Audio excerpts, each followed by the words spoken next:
guys feeling? Good?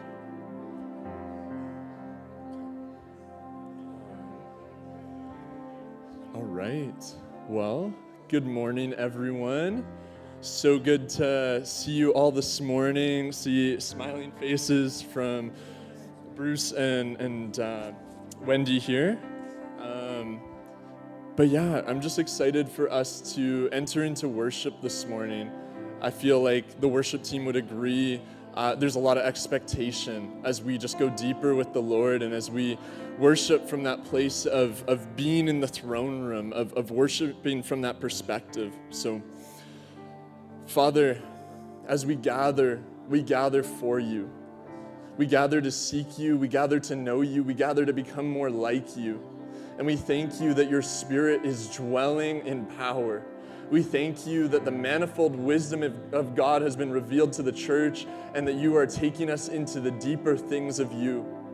We pray that, Father, our hearts would be open and receptive. We pray, Lord, that you would increase our faith and our expectation and that we would worship with an undignified heart, with just this desire to give you all that we have to give, whatever that looks like, God. So we bless you this morning. We honor you. We say, come, have your way. Your kingdom come. Your will be done on earth as it is in heaven.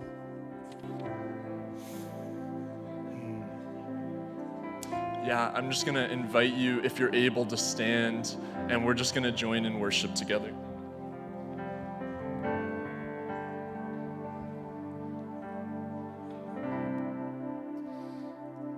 Good morning, CLA. How's everyone doing this morning? One of my favorite scriptures in the Bible is in Proverbs 3:5, which says, "Trust in the Lord with all your heart and lean not in your own understanding. In all your ways, acknowledge him, and he will make your path straight." This morning, I just want to start with a song that just basically says, I trust in God, my Savior, the one who will never fail. This morning, would you also sing that with me? I trust in God, my Savior, the one who will never fail. He will never fail.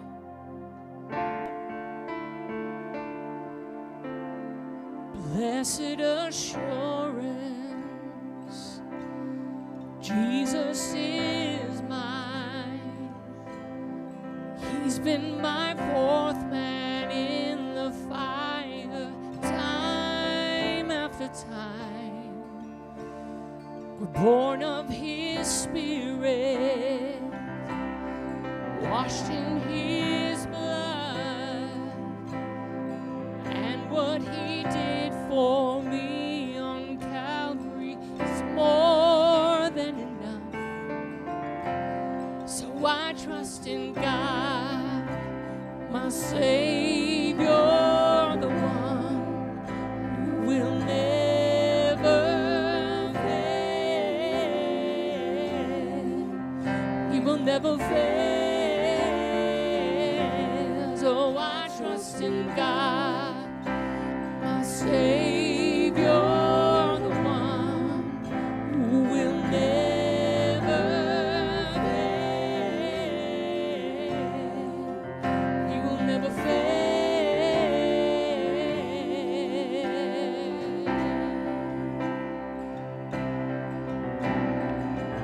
Oh, yes, Lord.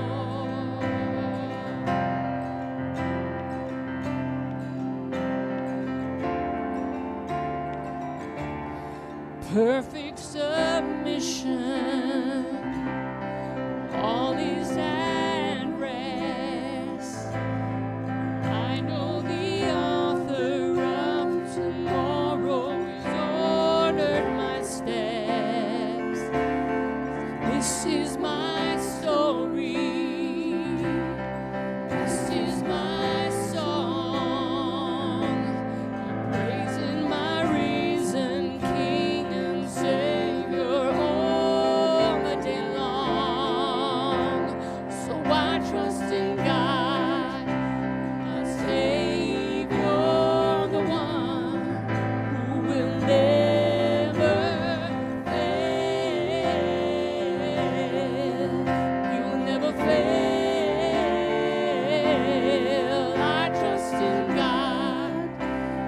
Savior, the one who will never fail. He will never fail.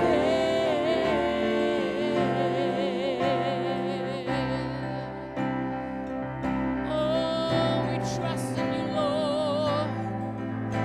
We lean not in our own understanding. In all our ways we acknowledge you. Yes, oh, thank you, Lord.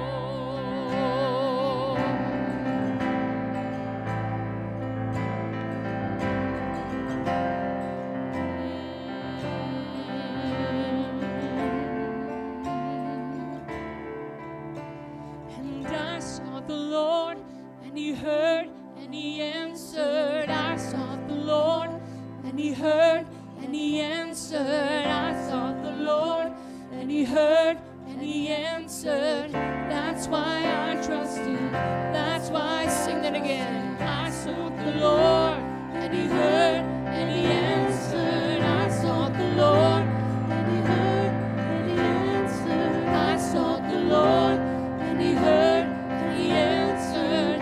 That's why I trust him. Sing that again. I sought the Lord, and he answered. Oh, I sought the Lord, and he heard, and he answered. I sought the Lord, and he heard, and he answered.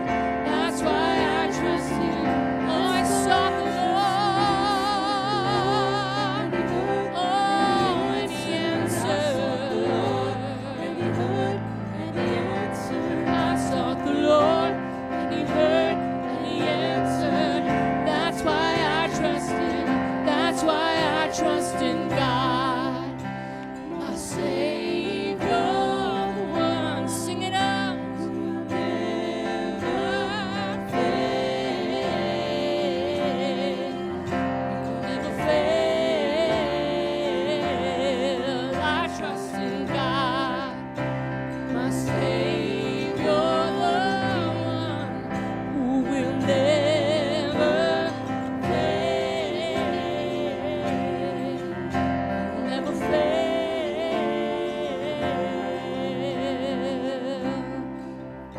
In your own words this morning, would you just start to seek the Lord while he may be found? He is here. He's here to meet your needs. He's here to hear your cries. He's here to minister to your hearts.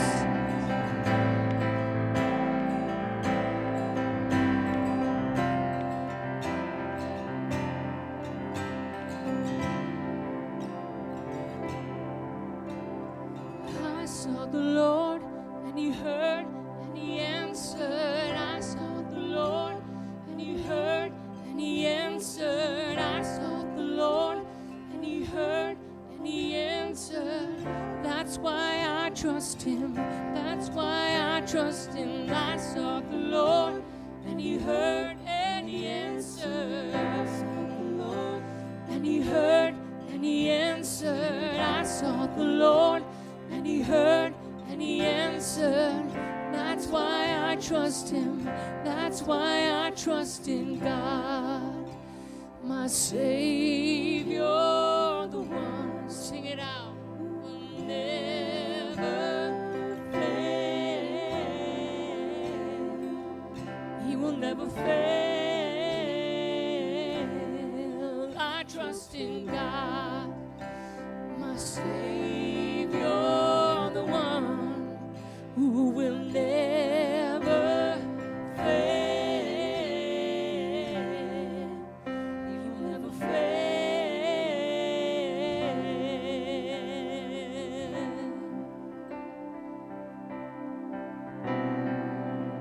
Oh, thank you, Lord. We can trust in you, Jesus. You will never fail. You will never fail. Your mercies are new every morning. Great is your faithfulness.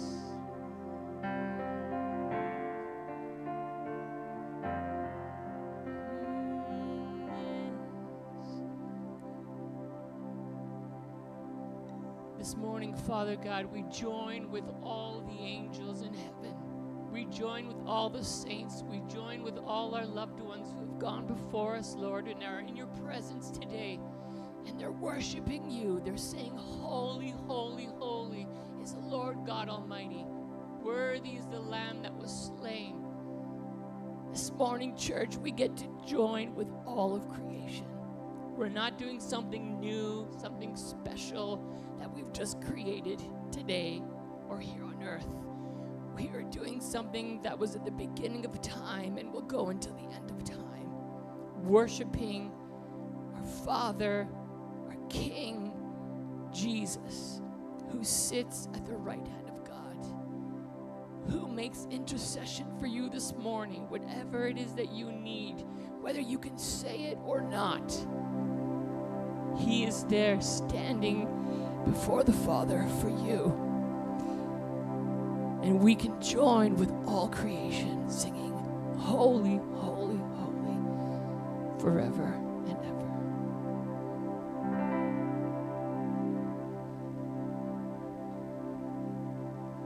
1,000 generations falling down in worship to sing the song of ages to the Lamb. And all who've gone before us, and all who will believe, will sing the song of ages to the Lamb. Your name is the highest, your name is the highest, your name is the greatest, your name stands above them all thrones and dominions, all powers and positions, your name stands above them all, and the angels cry, holy, creation cries, holy, you are lifted high, holy, holy forever.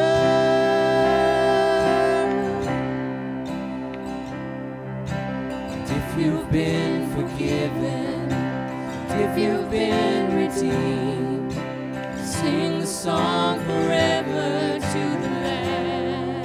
Sing it out. If you walk in freedom, if you bear His name, sing the song forever to the Lamb. Sing the song forever and amen. And the angels cry, holy, all creation cries, holy, you are lifted high, holy, holy forever. Hear your people sing, holy to the King of Kings, holy, you will always be, holy, holy forever. Your name is the highest, your name is the greatest, your name stands above them all. Oh, sing it out. All thrones and dominions, all powers and positions, your name stands above them all. Oh, your name is the highest, your name is the greatest, your name stands above them all. All thrones and dominions, all powers and positions, your name stands above them all. Sing it out. And the angels cry, holy, all creation cries, holy, you are lifted high, holy, holy forever. Oh, will your people sing, holy to the King of Kings, holy, you will always be, holy, holy forever. You will always be holy, holy forever.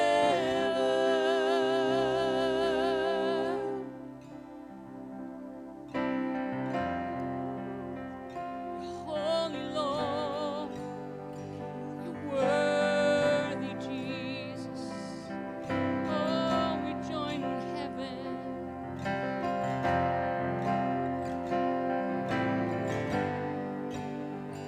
We worship you, Lord.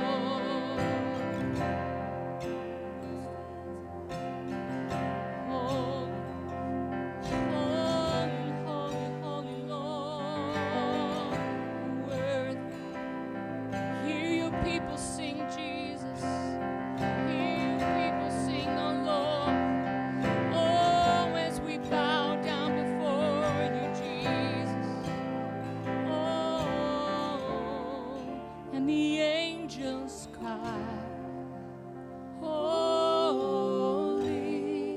all creation cries, holy, you are lifted high, holy,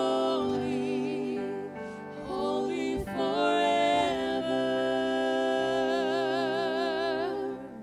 Hear your people sing, holy to the King of Kings, holy, you will always be, holy, holy forever.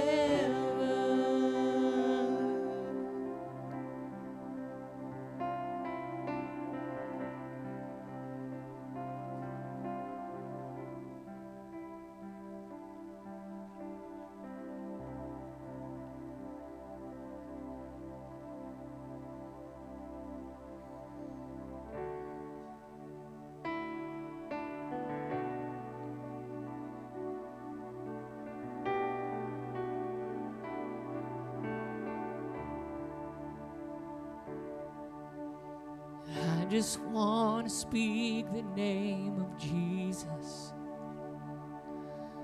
over every heart and every mind. 'Cause I know there is peace within your presence. I speak Jesus.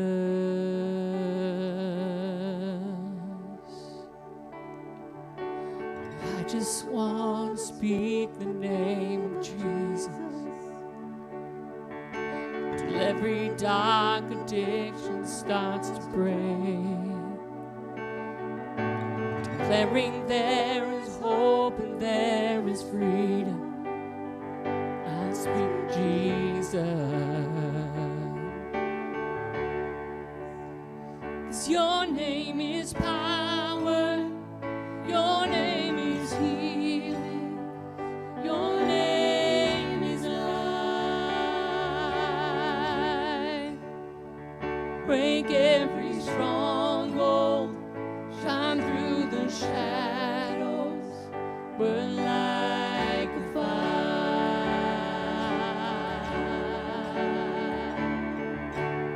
I just want to speak the name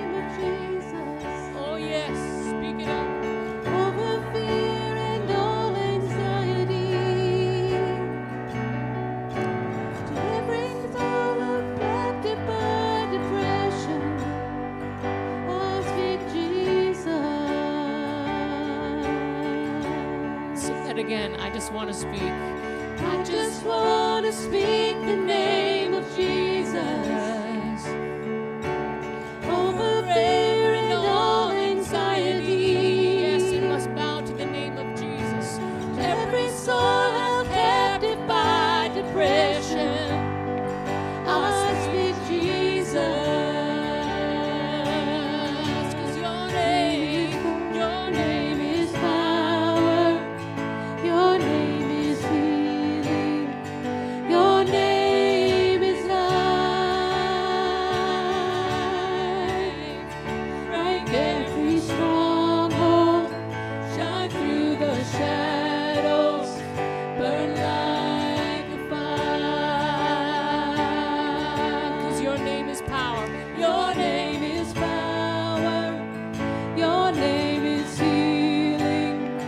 Your name is life.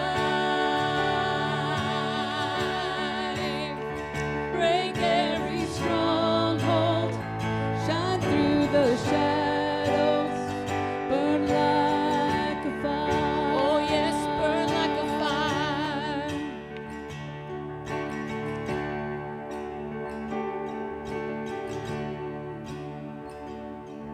Shout Jesus from the mountains, Jesus in the streets, Jesus in the darkness over every enemy, Jesus for my family. I speak the holy name, Jesus.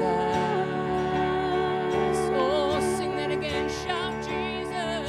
Shout Jesus from the mountains, Jesus in the streets, Jesus in the darkness over every enemy, Jesus for my family. I speak the holy name, Jesus. Shout Jesus. Shout Jesus. Jesus from the mountains, Jesus in the streets, Jesus in the darkness over every enemy, Jesus for my family. I speak the holy name, Jesus. Your name. Your name is power. Your name is healing. Your name is life. Break every stronghold. Shine through the shadows. Burn like fire.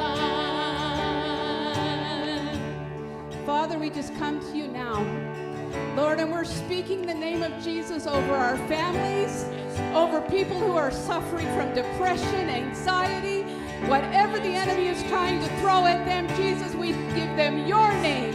In your name there is freedom. In your name there is salvation. In your name there is restoration. Father, in your name there is forgiveness. Jesus, we just ask that you would come and that you would sweep through this place, Father, that you by your Spirit would heal families today, that you would call the prodigals home, that you would bring them home to us, Jesus. Lord, there's anxiety, there's addiction, God, that it would be broken in Jesus' name. Lord, we shout Jesus from the mountains, Jesus in the streets, because it is your name that is giving us freedom. And God, we thank you for it, and we praise you, Jesus. In your name we pray. God, we thank you, because there's power in your name. Jesus. Shout Jesus from the mountains, Jesus on the streets, Jesus in the darkness over every enemy, Jesus for our families. I speak the holy name, Jesus.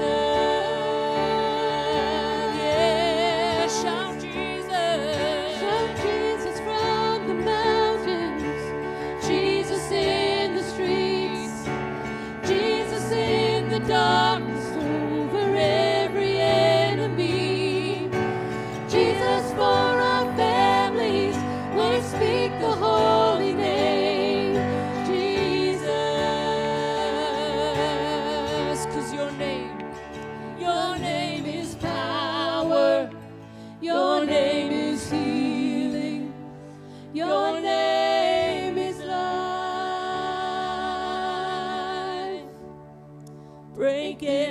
stronghold.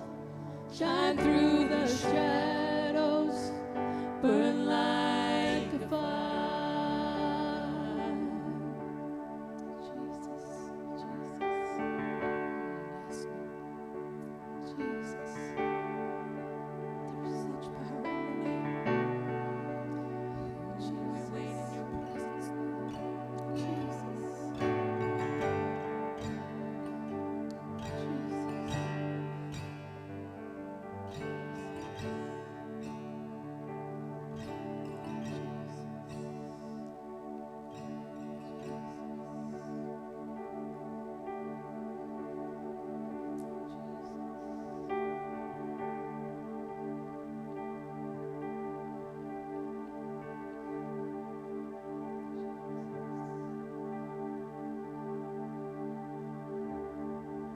What a beautiful name it is.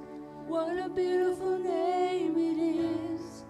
The name of Jesus Christ, my King. What a beautiful name it is. Nothing compares to this. What a beautiful name it is. The name of Jesus.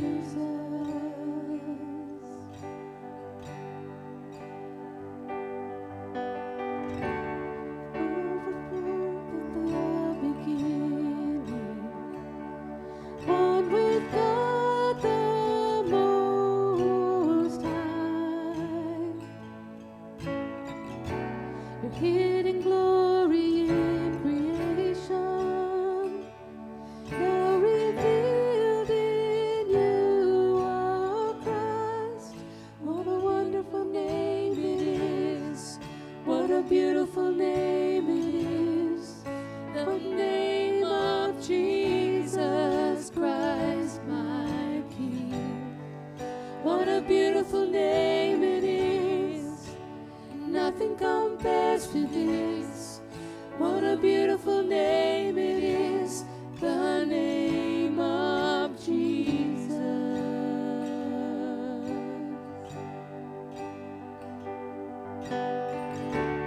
Didn't want heaven without us. Jesus, you brought heaven down. Sin was great, your love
no rival. You have no rival.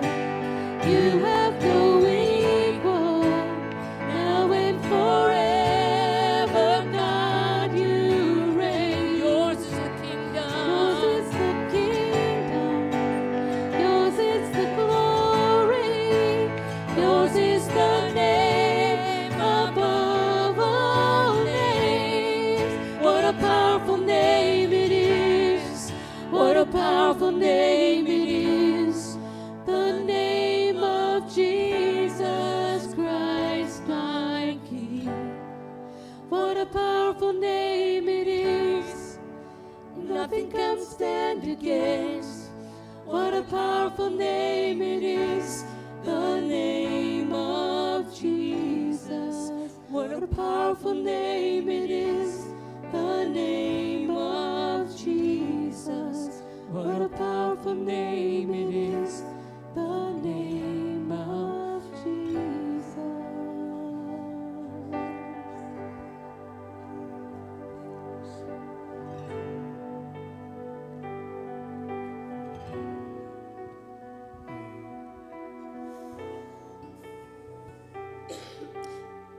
Yeah, I'm just gonna invite us to linger a little bit longer. I feel like the Lord just in this moment is just inviting you to just desire Him more and to yearn for Him and to thirst for Him and to hunger for Him. And I feel like He's saying it doesn't even look like a passionate expression, it's just your heart desiring Him. So Father, in this moment, we desire You, we love You, we thirst for You, we hunger for You. You are our food, You are our drink.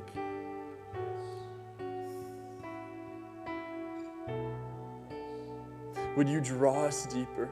Would You take us deeper than we even know possible, into the depth of knowledge of who You are, into Your mercy, into Your kindness, into Your compassion, into Your love, into Your freedom, into Your healing.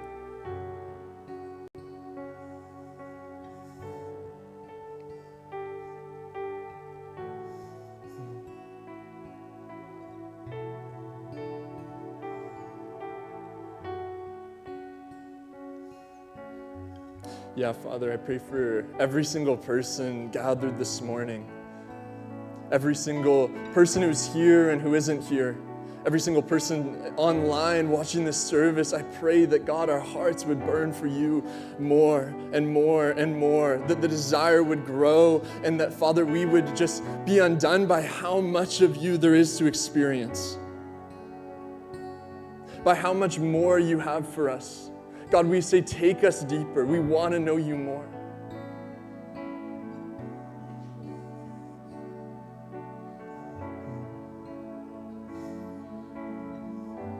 Amen. Well, if we haven't met before, my name's Spencer, and I have the privilege of leading our prayer ministry. But this morning, I actually felt like God wanted to highlight some individuals in this time. And I feel like, if it's okay, Susan, I felt the Lord highlighted you, and I felt He put a word in my heart for you. So I just want to share that. I wrote down, Susan Ledoux is a disciple maker, and she, being healthy as she is, draws people into greater health. Her ministry is one where she invites people to experience healing through friendship and community. And I just feel like the Lord wants to really affirm that in you, that you see people for who they are and you call them into all who God's created them to be. And I feel He's saying there's actually more in this season that you're going to experience in the area of discipleship, in the area of pouring into the lives of people He brings around you. And I just hear the word unexpected. I feel like He's saying it will be unexpected. Like there will be people that will come into your life unexpectedly, but He's saying you're equipped, you're empowered, you're enabled, and you will be able to invest into them and bring healing to them in ways that you didn't even conceive possible in the time before. And the funny thing is, in prayer this morning, when I was saying, okay, God, what do you want this time to look like? I felt both Susans were highlighted. So Susan Leon Trades, is that how you say it? I guess I should ask your husband. It's a great place to start. The phrase just stuck with me, one who sharpens. And I just feel like the Lord has gifted you to be able to discern spiritual giftings that people carry, but to actually like champion and sharpen them within people. And I felt he actually also was saying not just spiritual giftings, but giftings people carry. And I see you doing it in like the picture I get is sitting on the piano bench, but God's given you this key, and I see you put it into like a person's heart, and as you turn it, it unlocks things that people didn't know were within them. So Father, we pray for both Susans. We thank you that, God, this is actually a picture of your kingdom in its fullness. The disciple maker and the one who calls out the things that are within. That they would walk in the fullness of their kingdom identity as daughters of the Most High God. We pray, Father, that they would just continue to flourish. They'd continue to go further and reach higher than they knew possible.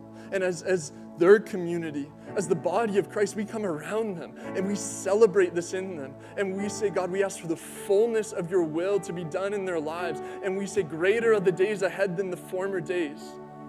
In Jesus' name. Amen.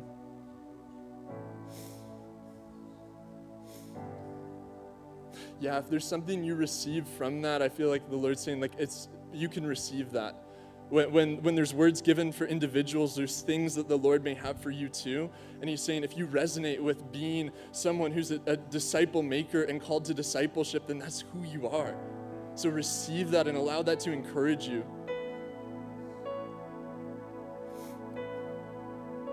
Feels weird to transition to announcements, but we have a video on the screen. We have our Stampede breakfast coming up. So if you just want to turn your attention to that for a moment, we'll look to the screen. Small town where it feels like home. I got everything I need and nothing that I don't.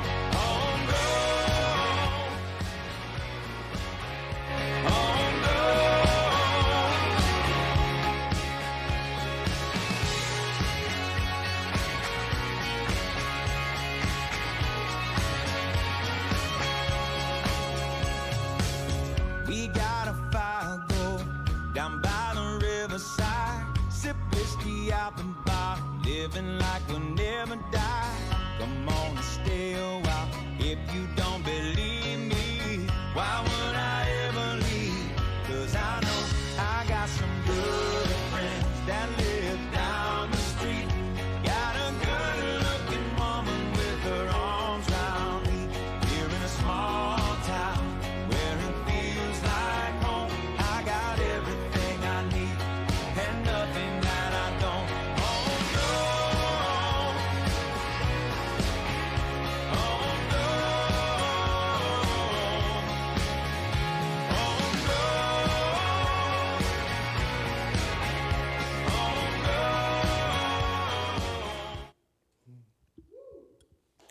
Woo! All right. If you guys thought that was good, wait for this year. Anyways, we have the Stampede breakfast coming up. I'm sure it's literally just been drilled into your brain at this point. But that's next Sunday, July 13th. And if you want to volunteer, we still have room for you to volunteer to serve with the whole team. It takes a village, so if you want to head to the info desk after the service just to see where you can serve and sign up for that, that's where you do so. Following that, so this is Sunday, July 20th, we have the Watoto Kids Choir coming up. They're amazing. They carry so much joy.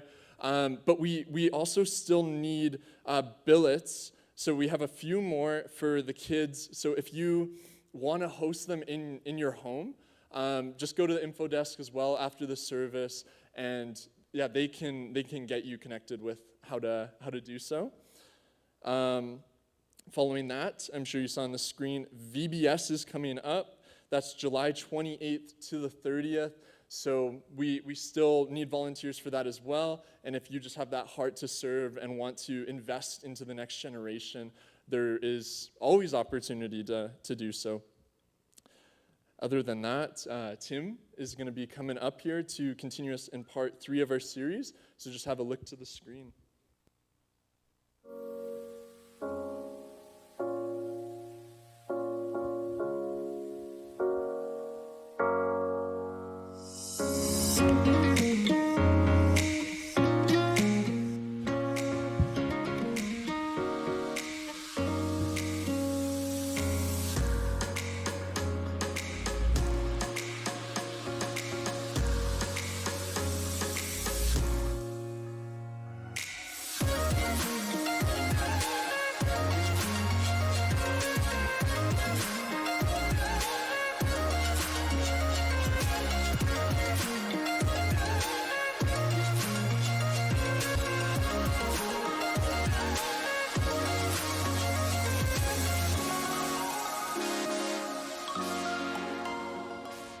Awesome. Good morning, church. Okay, everybody stand up. Come on, everyone stand up, please. I want you to go and say hi to somebody around you. You only have to take like 4 steps. That's all you get. Turn around in front of you. Say, I'm so glad you came to church today. That's good. Morning. That feels better. Thank you, Spencer.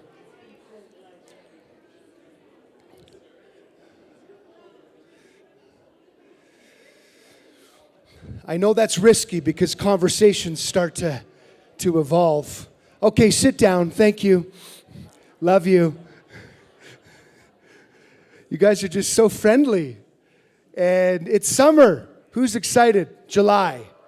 Come on. There we go. Got to pull it out of you this morning. My name is Tim. If I've not met you, my wife and I, Devin, and our wonderful children have the honor, the privilege of pastoring this beautiful church, along with our incredible team of staff and elders and our beautiful board members who have been working overtime in these last few months as we continue to move things forward here at CLA with some very special initiatives that we are diving into. I'm not going to share a ton about that today. I will touch on it, but I want you to know that your pastor is very excited. And so if I'm excited, you should be excited too. Right, John? Amen. So we are seeing things unfold. We've been patient. And we have been, I would say, diligent, and we have trusted the Lord, and He is continuing to move this church forward with provision and opportunity and partnerships that I know are going to benefit us for many, many years to come. And that is an answer to prayer by many of you that have been contending for this area. And it is something that we have been talking about the last couple weeks here at CLA. So this is your first time. I also, real quick, just want to say a very warm welcome to Jesse's parents. Where are they? In the back. They came from Sri Lanka just a few days ago. Come on, stand up. Hi, Pastor. Welcome to Canada. I can't wait to meet you. If you're anything like your son, let me tell you, we're going to be really good friends. I promise you that. And your daughter-in-law, of course. Sam is so special, and the kids. We love this family deeply. One of our community families that just live really a block from the church here. I'm thankful for the investment that so many of you are making into this season. I would say seasons plural, where we have, for a lot of us, been believing God for those breakthroughs when it comes to provision and financial breakthrough, and trusting the Lord that this church, best days are in front of us. And I know it hasn't been easy. at times, like any community, any faith community, where you give your life to something. There's disappointment, there's misunderstanding, there's disconnect that takes place. But I want to just honor so many of you today and say thank you for your diligence. Thank you for your perseverance. Thank you for your faithfulness. But I do say today with conviction in my heart that we are moving towards a time here at CLA that I believe will be our greatest days of influence for this community and for this city. And we all get to be a part of that. I thought I'd get a little excited. Thank you. It starts next week where we open up our building and our space, the property, the parking lot, to our neighbors, where we will serve 1,500 to 2,000 people that live right around this church. And we have opportunity next week to invest into lives. And we've been praying into this a lot. And I know that next Sunday there will be divine appointment. And there will be moments where I've coined it the prophetic and pancakes all at once. And if you believe that the Holy Spirit speaks, would you stir up that gift in your heart over this week and ask the Lord to give you those moments next Sunday and throughout this whole summer to be sharing the Father's heart with the community. That can be as simple as a handshake, a hug, a look in the eye as you're pouring syrup next week, just to say, Jesus loves you. We're glad you're here.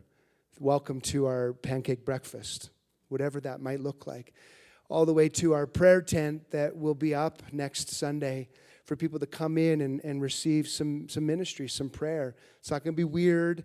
It's not going to be overwhelming, but it's a place, an invitation for those that are really struggling, that may need a connection, a moment of hope-filled conversation. We get to be a part of that, church. This is a rhythm that I know God calls us to in our everyday, but there are, I believe, grace on certain moments where we know that the gates of heaven are wide open. That stream from Most High is upon us to receive from the Lord with courage and confidence and perseverance as we develop relationship with this neighborhood that I know will make a lasting impact. So thank you for giving. Thank you for sowing into this financially. Thank you for sowing into our youth. We have enough sponsorships now to get all of our youth that needed sponsorship and our VBS. So could you just give each other a big hand for the generosity? It's amazing. Camps all summer long, VBS, Watoto, it's all happening. I can't wait. Let's dive into the message today. You know, we've been talking about this area of generosity. We've been talking about the things that I know for many of you are close to your heart. There is a generous spirit in this house. But I know that when we think that we've reached maybe a point in our lives where we think that this is as far as I could probably get in this area when it comes to sacrifice. How many of you believe, or want to believe at least, that God has another level for us to consider, to be obedient with, to look at as a place in life that we can trust Him in ways that in the natural seem impossible, but supernaturally, through God's provision and God's direction, can lead us to a place of great breakthrough.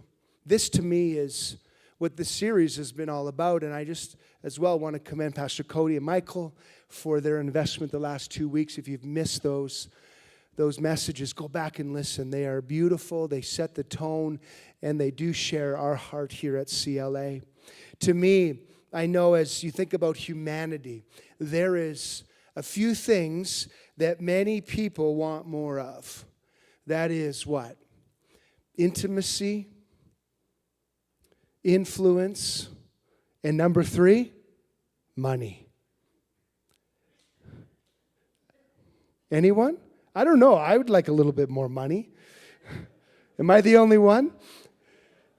Intimacy, influence, and provision. How about we say it that way? This is human nature.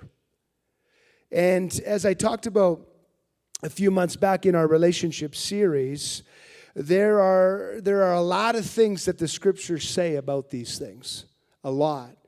In fact, in the area of finance, in the area of generosity, it is one of the biggest portions that we find all through Scripture.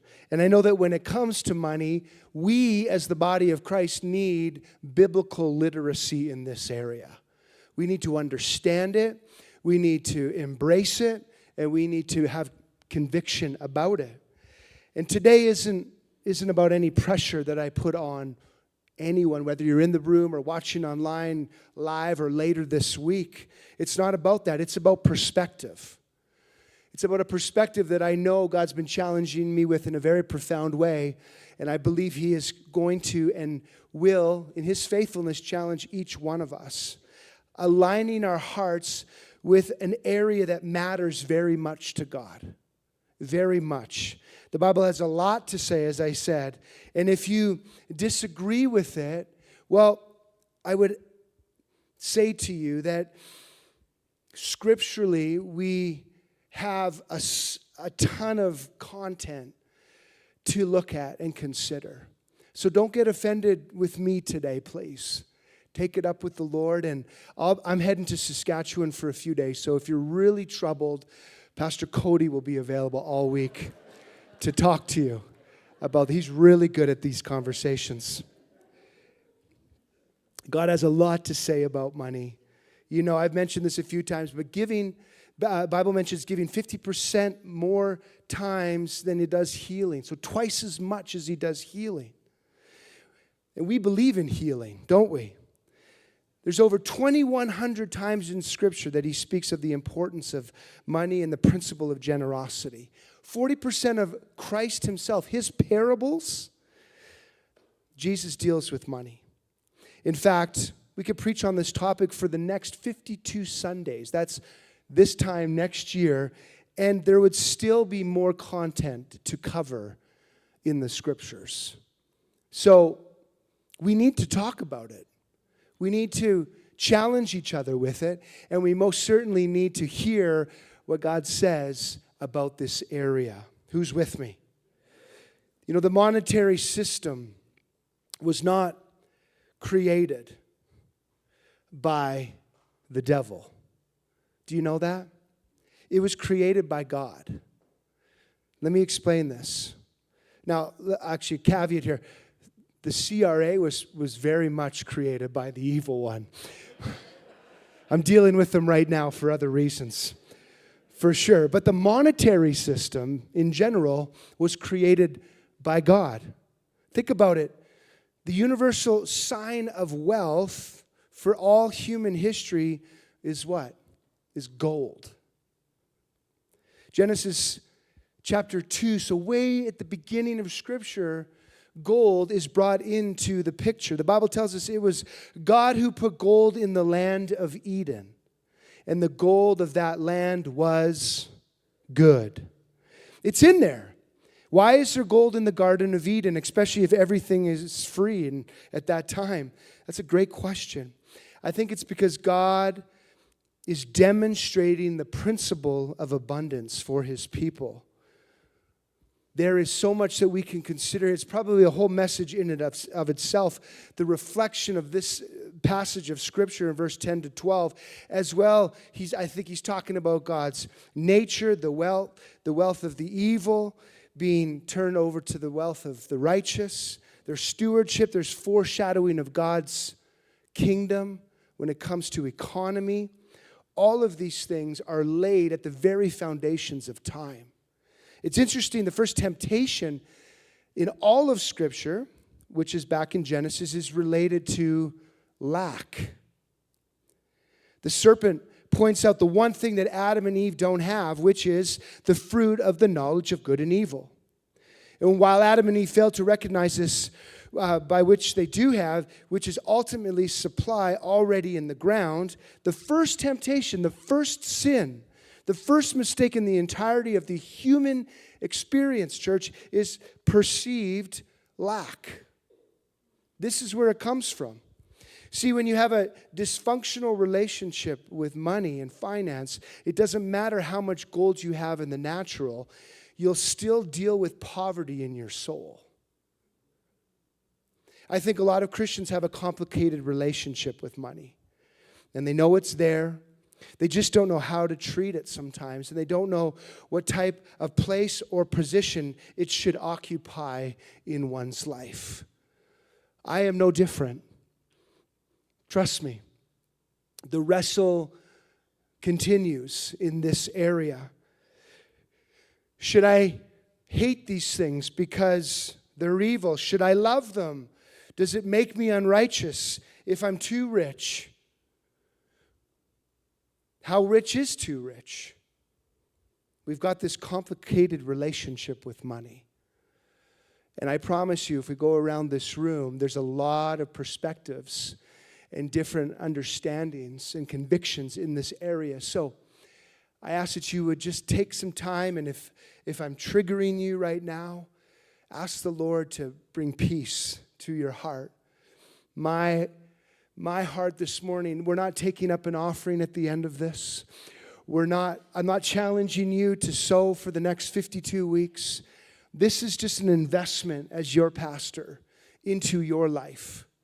Something to think about, to consider, to wrestle through, and to receive new revelation with. If you want to be offended with this, you need to be offended with the text, not with me. Ecclesiastes says money answers everything. Proverbs says the wealth of the wicked is laid up for the righteous. Job says submit to God and be at peace with him and his way. Prosperity will come to you.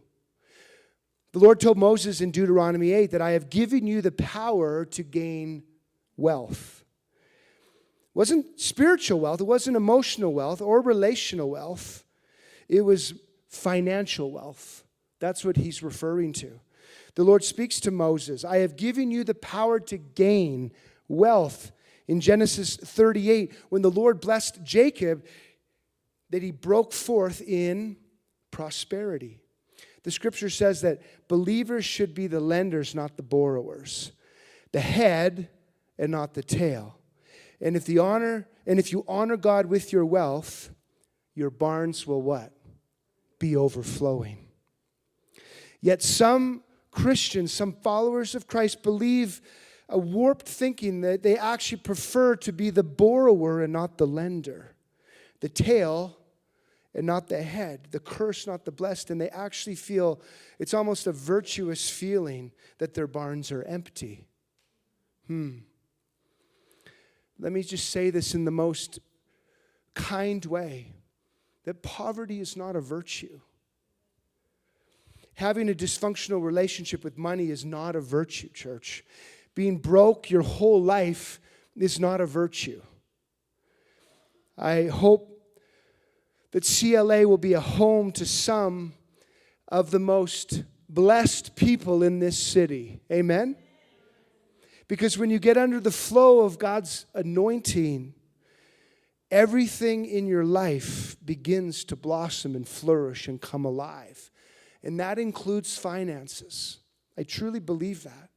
Honestly, I'm uncomfortable with apologizing for wanting and desiring the things that the scriptures tell us that we can have.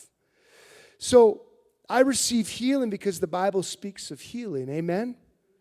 I receive wisdom because the Bible speaks of wisdom. And strength, I receive endurance, I receive resources, I receive strategy.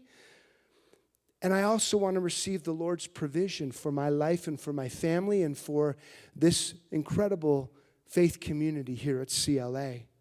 The truth is, as your pastor, everything the Bible says is ours by virtue of inheritance. That's the scripture. I want to see it come to fruition in and through all of our lives. No matter how young you are, how seasoned you are, how much money you have in your bank account today, how much assets you carry. I believe provision and influence is for each one of us. Somebody once said to me, well, Pastor, as long as my needs are covered, that's all I'll ever request from God. That's all I need.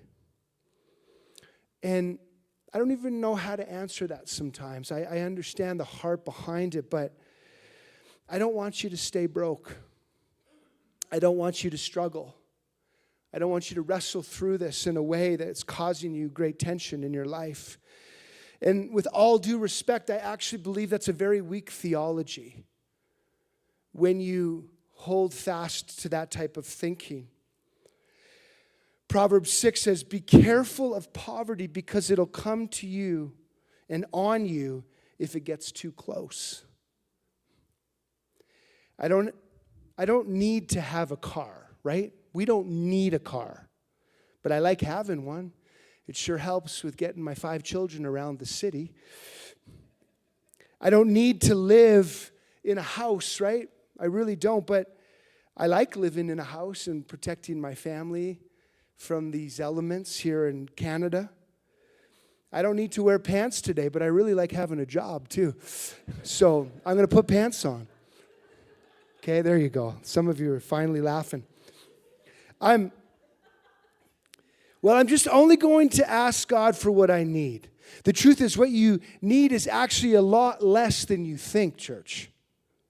Because if you travel around the world and you see how a lot of people are living, you would recognize that even if you would classify yourself as in need today, you are still in the top percentile of this entire globe here in Canada. You know this. We talk about this. It's not a new thing. I think sometimes in an attempt to appear virtuous, like I said, we're like, well, that person, they're living in luxury. But for me, what I'll ask God for is just to supply my needs.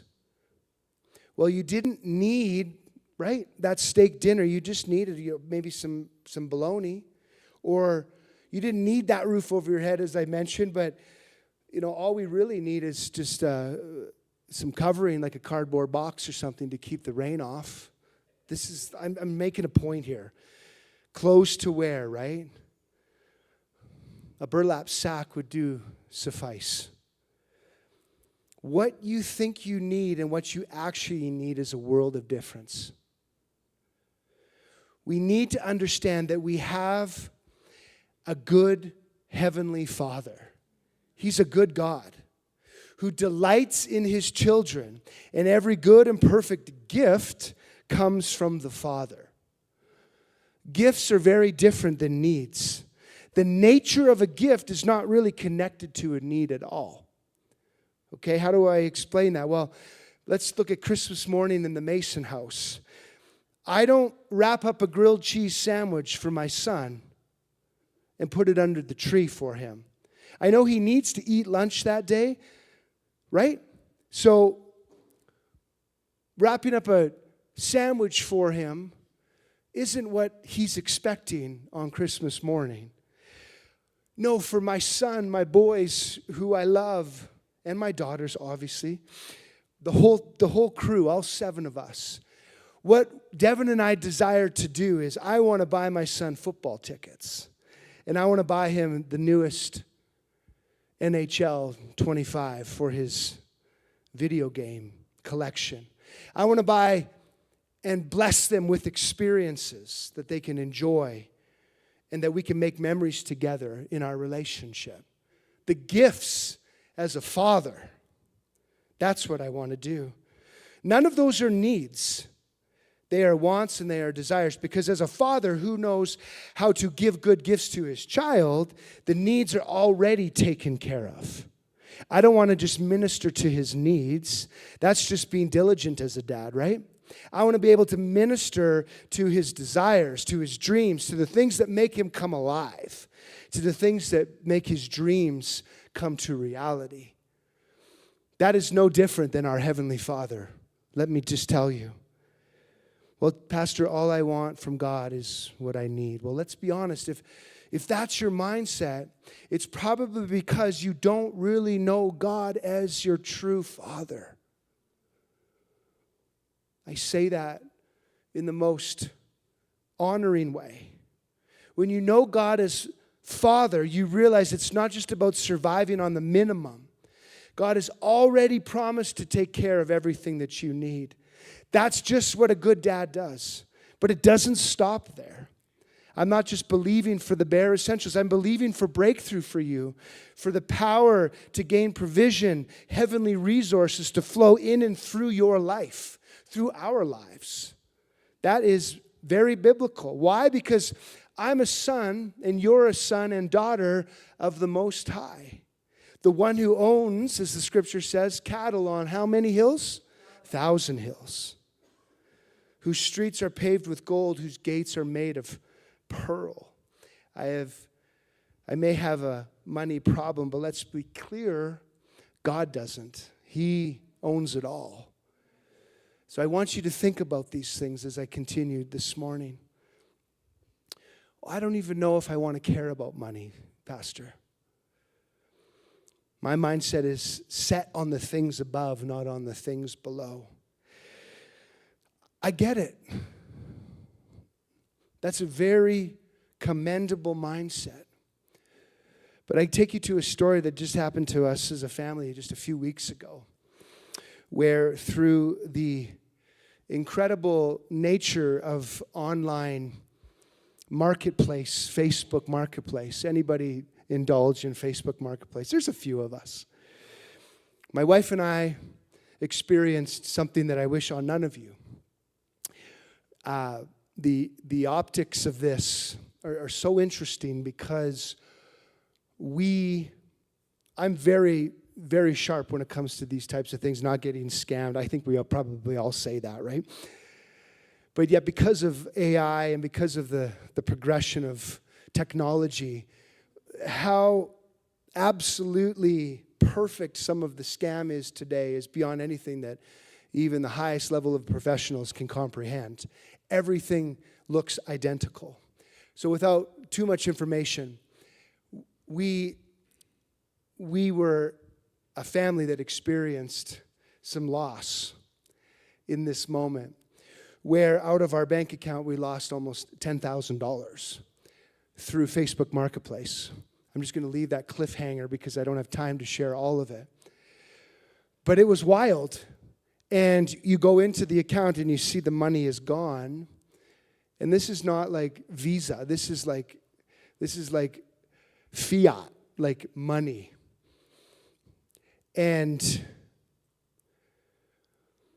what I really noticed was that all my debt was still there. All my mortgage payments were still available.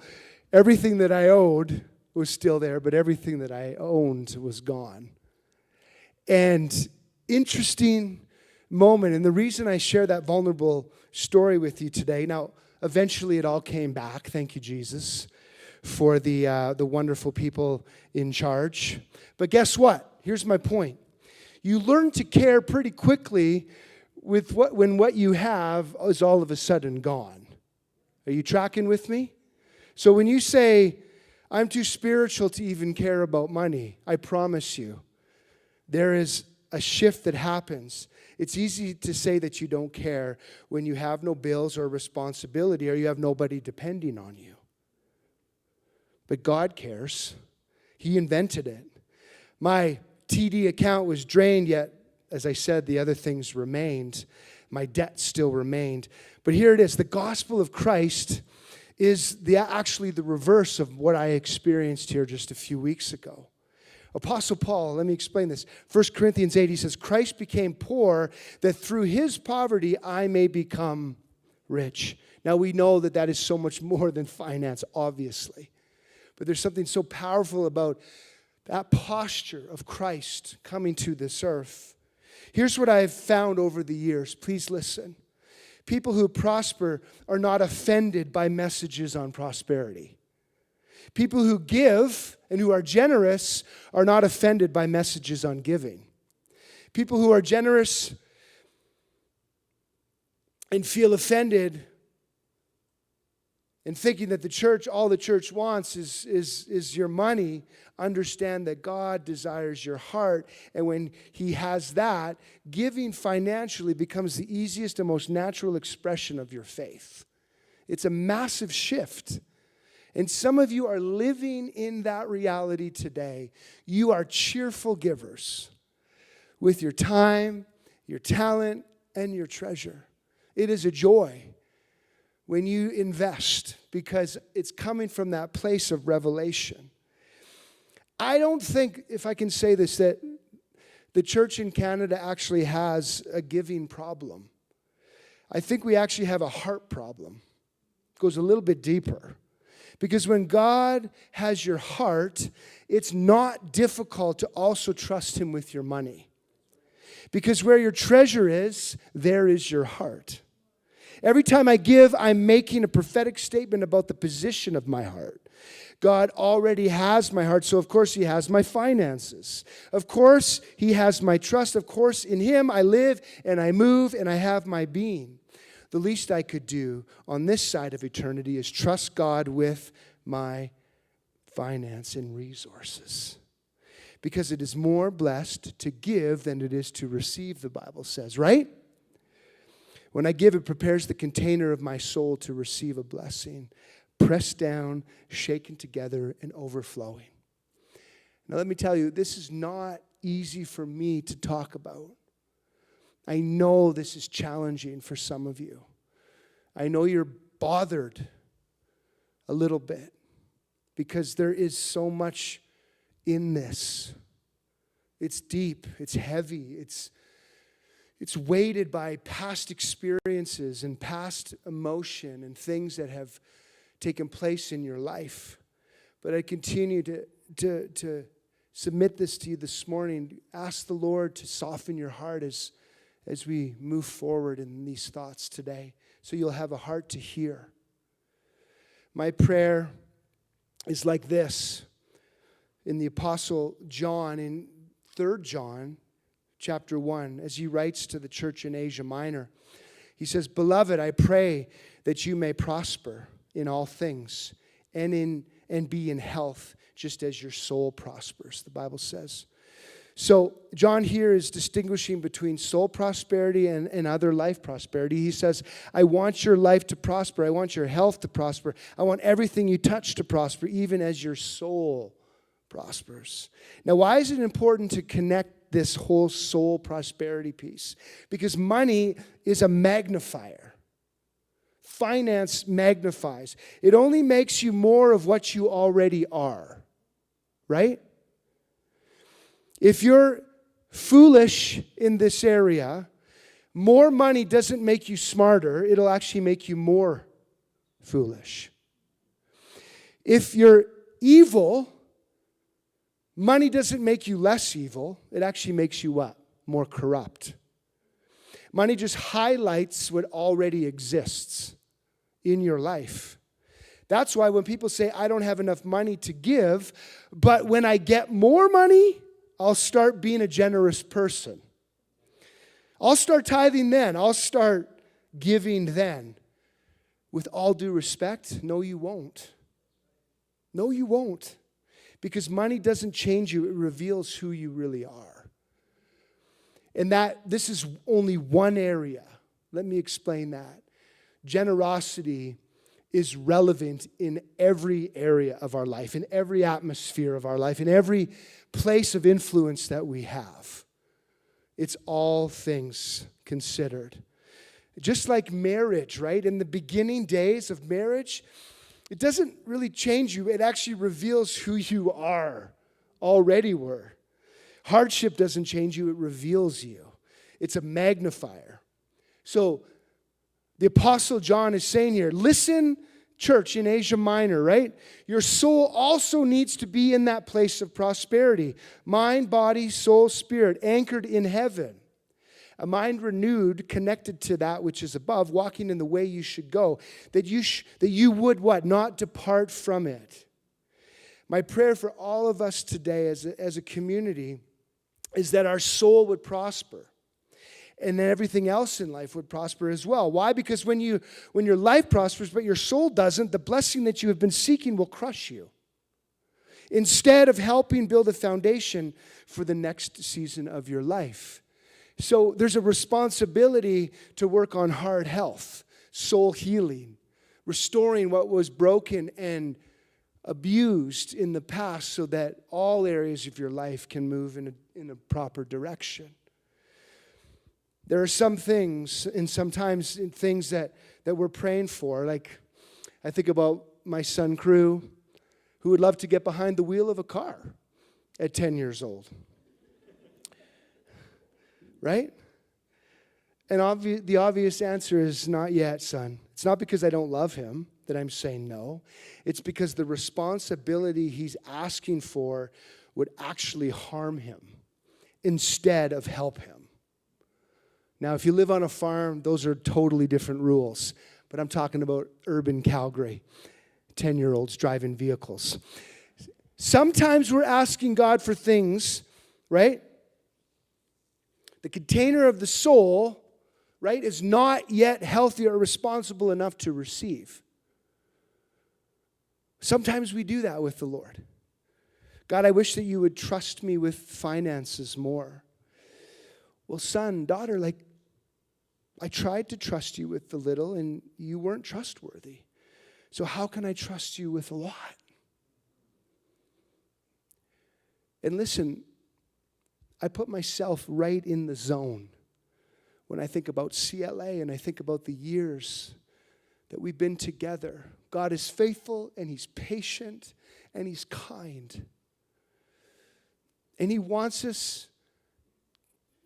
set us up to succeed, to be fruitful, to multiply the kingdom of God here on earth as it is in heaven.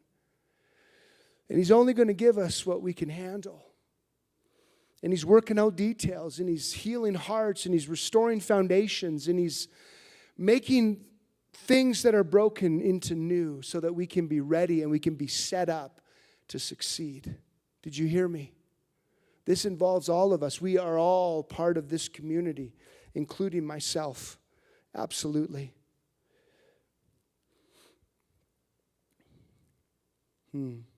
I believe God would say, I would love to answer that request that you have. Pressed down, shaken together, cup overflowing, impacting people around you.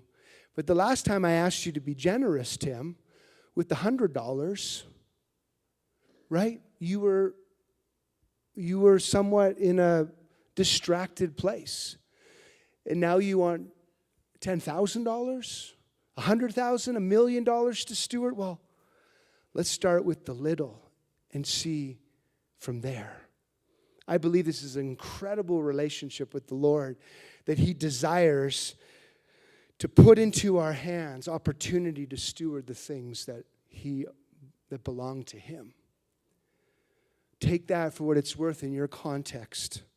The Bible says if you can be trusted as a good steward with what he has given to you, God will then trust you with more. But those who don't steward well, the little they have will be taken away and given to somebody else. John has just gotten back from the island of Patmos here. They've tried to kill him multiple times at this point, but he just won't die, which is a good thing. He wrote some doozies after those pretty scary moments. These are his final letters to the church in Asia Minor. And as a father in the faith, here's the really his final, some would say, apostolic instruction to the church as the only one of the 12 disciples who would actually die of a natural death, if you didn't know that. The others were killed through persecution and martyrdom. And, of course, there's the asterisk of Judas. Some of John's closing statements are this. He says, I'm asking God that your life would follow in prosperity as your soul prospers. That God would make you healthy on the inside. That God would bless everything you touch on the outside. Now, despite what you may think, I don't believe that Jesus was poor. Or at least not as poor as we may think whatever that looks like. He had an accountant. He was a crappy accountant who stole money from the ministry. We all know the story of Judas. But I think it presupposes that they had more than enough in that ministry account to fund everything that Christ did, everywhere that he went. Cody talked about this, how it was the women who financed and supported and encouraged the ministry of Christ forward. A powerful picture. I love that. All of it is in our scriptures. Luke 16, Jesus tells an odd parable here. I've got a few more minutes. I'm going to touch on it briefly. It's a parable about money, a lesson that reveals an eternal principle that affects both the sinner and the saint. Okay? Let's read this together in Luke 16. Jesus told his disciples, there's a rich man whose manager was accused of wasting his possessions. So the employer called him and said, what's this I hear about you? Get your report in order because you are going to be fired. The manager thought to himself, what should I do now? My master is taking away my job. I'm not strong enough to dig. I'm too proud to beg, and I know how to ensure that I'll have plenty of friends who will give me a home when I'm fired. So he invited each person who owed money to his employer to come and discuss the situation. He asked the first one, how much do you owe him? He said, I owe 800 gallons of olive oil. The manager said, take the bill and change it to only 400 gallons. And how much do you owe the employer? He asked the next man. Well, I owe him 1,000 bushels of wheat, was the reply. Well, here the manager said, take the bill and change it to only 800 bushels. When the master found out he did something so interesting with this, you'd think he would be so mad at him. But the master commended the dishonest manager commended the dishonest manager because he had acted shrewdly. For the sons of the world are more shrewd in their generation than the sons of light, the Bible says. Okay, here's the lesson. Now, let me be a little bit sarcastic. Use unrighteous wealth to benefit others and make friends. Then when your possessions are gone, you will be welcomed into eternal homes. Okay, that's wild to even think about, but let's get this straight. Can you imagine following Jesus here, okay? Hearing all of these mysterious parables that he's been sharing, these great parables, ethical, incredible stories about the lost coin, the lost sheep, and the son, and the Sermon on the Mount, the Beatitudes, and then all of a sudden you get Luke chapter 16 right here, and you're like, Jesus, are you endorsing embezzlement here? Is this what's happening? How does this work? Out of all other virtues celebrated from the parables you share with your disciples in the crowds over 3.5 years of public ministry, and now we read about some guy who was going to get fired by his boss, and he thought, if I just reduce their bill and these guys then they'll take care of me once my boss lets me go. That's pretty much it. I don't know if you've ever seen this parable like that before. As I was studying and thinking and hearing some thought about this, it was so profound to me. A manager is about to get fired by his boss, so in last-ditch effort to preserve his future, he calls on other men who owe his boss money and reduce their debt. In doing so, he ensures their friendship and his future. Long after his job has expired, he's still got a place to lay his head. Now watch this in Luke 16 here. Hear me. This may be important even for legal reasons, if I may. Jesus is not recommending that you hack the accounting software, okay, at your business or your employer and eliminate the debt that is owed to your company. That's not what he's asking here or even giving permission to.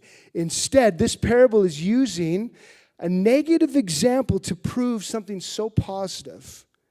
And that point is this. Hear this, if anything, today. If blessing will come upon the unjust when they foster generosity, how much more will God bless the righteous when they live a generous life? That's something to think about. If even this guy in Luke 16 sees the blessing of God on his unjust life and his unjust activity because he understands an eternal principle about generosity. For whatever a man sows, he will also reap. How much more will God bless the children of Abraham who are made just and made righteous by faith when they act in accordance with the universal principle of sowing and reaping? If even this guy, this almost jerk type guy in Luke 16 who's lazy about getting fired and devises this plan to rip off his boss to ensure that his buddies get taken care of so that in a deal they will take care of him once he's let go, and the boss goes, I'm not even mad, I'm impressed with how devious you are. Wow. If it is true that even that dude will get blessed because he recognizes something about generosity, even though it's coming down from an unrighteous place, how much more will God, who oversees the end from the beginning, bless the lives of the righteous when they function in this God-ordained generosity? This is what I've been thinking about, church. Maybe you haven't seen it with that angle before, but it's so powerful. See what the Bible means when it says the rain falls on the just and the unjust. The principle of sowing and reaping doesn't just apply to Christians. It applies to the entire world, just like the law of gravity. Imagine if the law of gravity only applied to followers of Jesus. It's a universal law. We can laugh, but it's something to think about. You can be Christian, you can be Buddhist, Muslim, Scientologist, Mormon. The law of gravity will still apply. Agnostic. It is one of those things that creates a sense of equality on this earth all around the globe. And I believe that this law, this principle, is the very same thing. If God will bless the unjust when they foster generosity, how much more will he bless the just when they live generously? The law of sowing and reaping is like the law of gravity. It affects the Christian and the pagan in equal ways. Let me explain even deeper. What is the difference between a blessed, let's say, agnostic and a blessed Christian? Well, the blessing on the just is both in this life and in the next, in eternity. Well, the blessing on the unjust is just temporary. That God will serve, has ordained a law called sowing and reaping. And that reward falls on both, really all people, if I say it that way. So when you trust God in this area, even if you don't yet trust God with your heart, the law of sowing and reaping causes there to be blessing that comes into your life. I know some of you understand this, but I share it that way today because it's so profound to think about the globe and generosity of people. Now watch your money being a seed. You probably heard that concept before, but it's true. Genesis 8, verse 22. It's all the way back in the beginning. It says, as long as the earth endures, the principle of seed time and harvest will remain. The principle of seed time and harvest in the Old Testament is equivalent to the New Testament reality. That whatever a man sows, he will also reap, for God will not be mocked. The two covenants are coming together in agreement for this principle that God established while he was creating the heavens and the earth. As long as the earth endures, there will be at least one law that governs the entirety of the human experience. This is so clear. If you live by the sword, you will die by the sword. For whatever a man sows, he will also reap. It's right there. So the question must be answered, and this is what I submit to you today. What type of seed do you need to sow to live the type of life that I want to lead? It's a good question.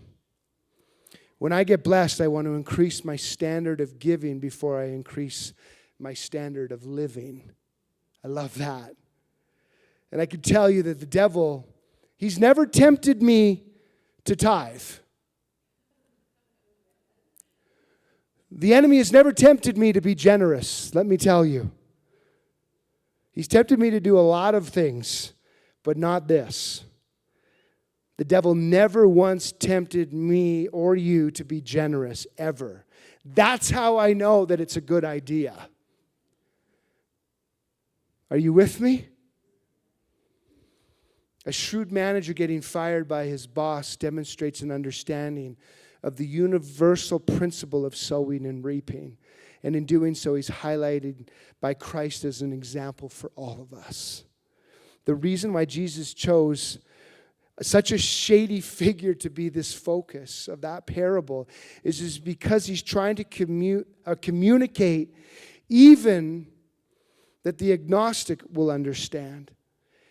If even they understand this, how much more should a follower of Jesus understand that kingdom principle, that kingdom economy, that kingdom finance that God has established?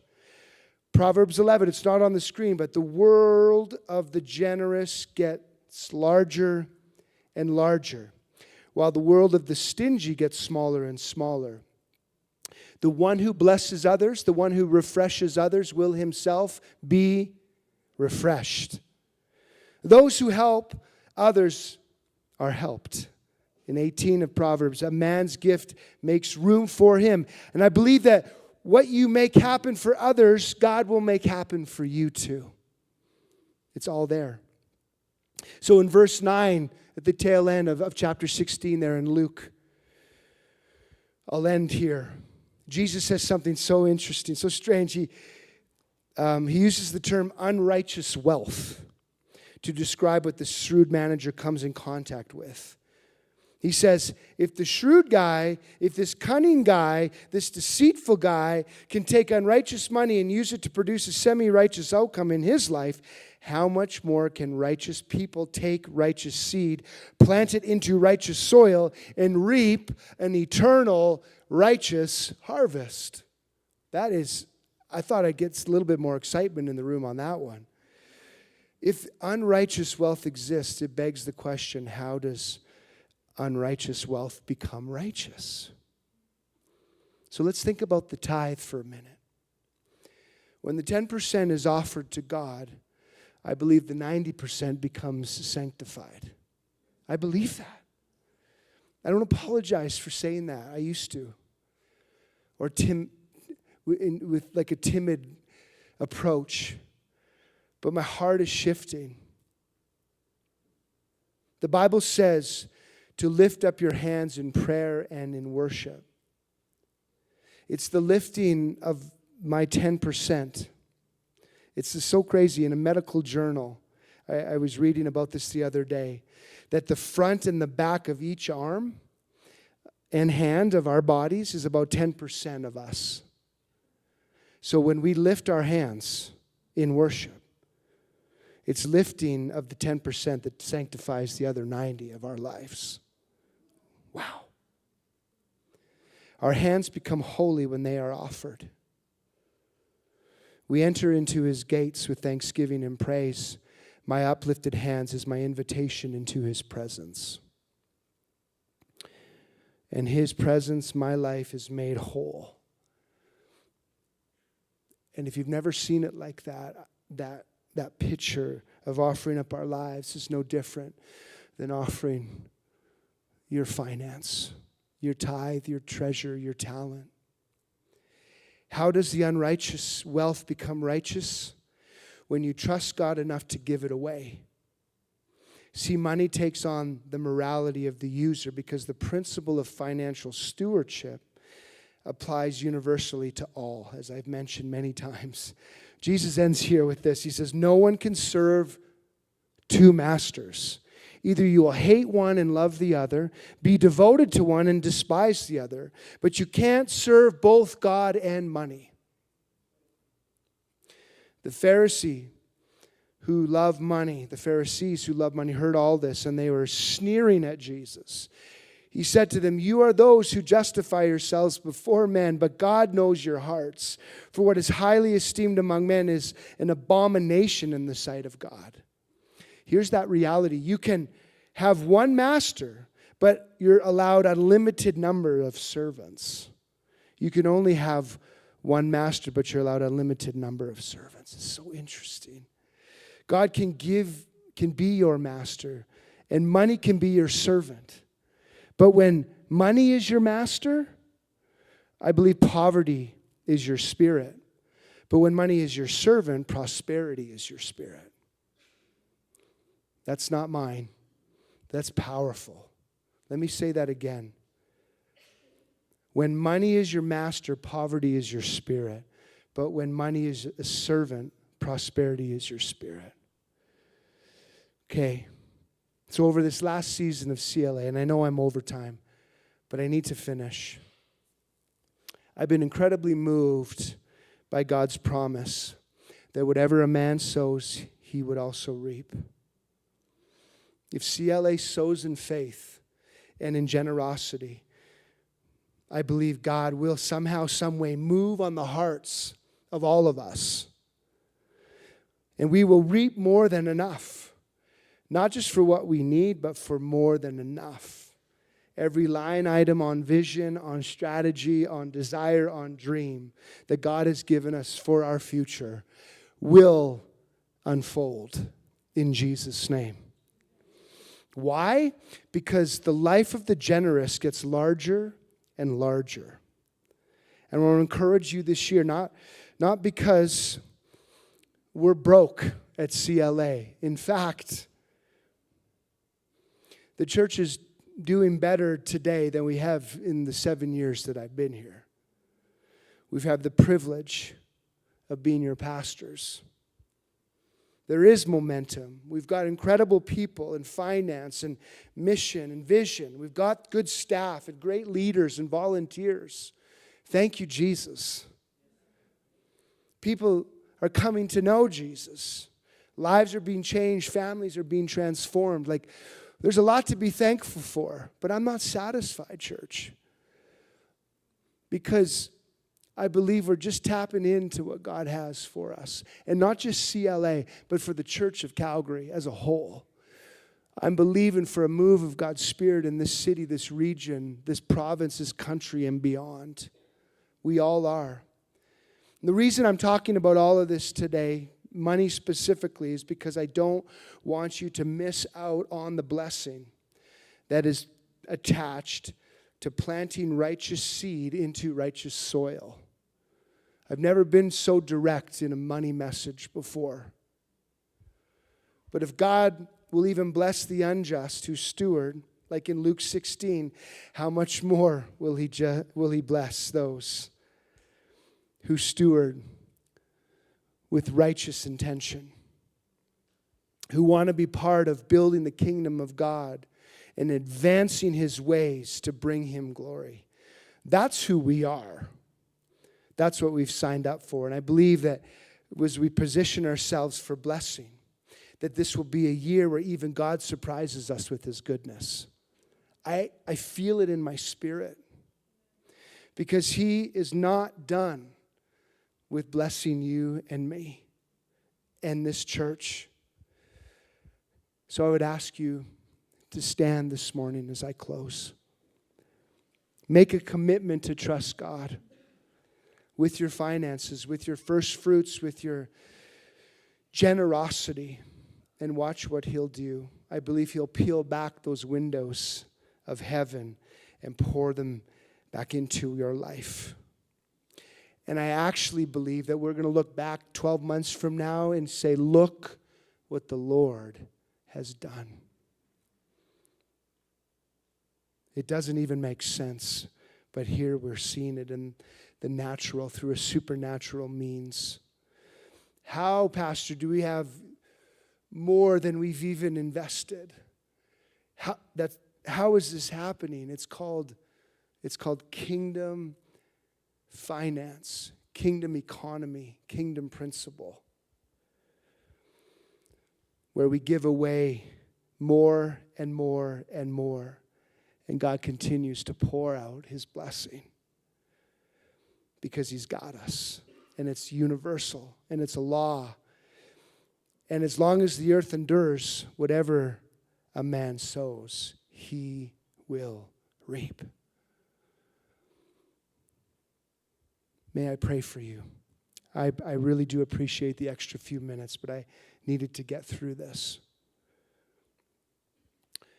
I would just ask for you to get into that posture of receiving today. If the Lord is speaking to you,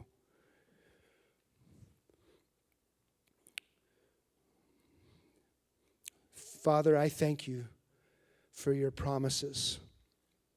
I thank you for the challenge that comes from being uncomfortable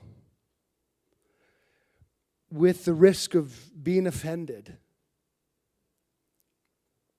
Lord, I ask through your Holy Spirit that you would soften each and every heart in this room and those watching online. Lord, I ask that you speak to us even more as we leave this place today. That this would just be a continuation of the deposit that's been made over these 3 weeks. Lord, I ask where those in this room are clinging and holding tightly to what little they have, give them the courage and the strength to open up their hands, to be a vessel where it can flow through in all areas of our life, Lord.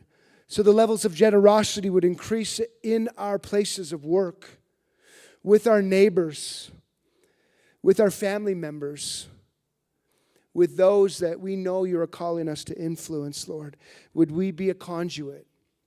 Would we steward well? I declare over our house, over this family today, a greater increase of generosity. I declare your goodness in everything that needs to be dismissed that I've said today. Would you do that?